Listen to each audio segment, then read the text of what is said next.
The name of the program is Auto Collision Refinishing Technology at Orange Technical College. A typical day in our classroom, students come in the morning and they start working on their bell work. We usually have directional learning, and then I send the students out to the shop and they start working on their projects.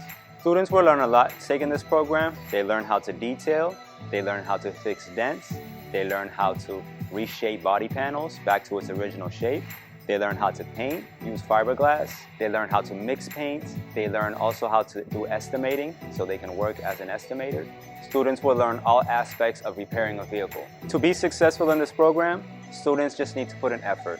As long as students are paying attention, listening, and putting in effort, they will definitely learn a lot, and it will definitely go a great long way. The end goal of this program is to prepare students to become apprentices, to work with master technicians, and also to prepare students to work in the next program to be able to work on their own.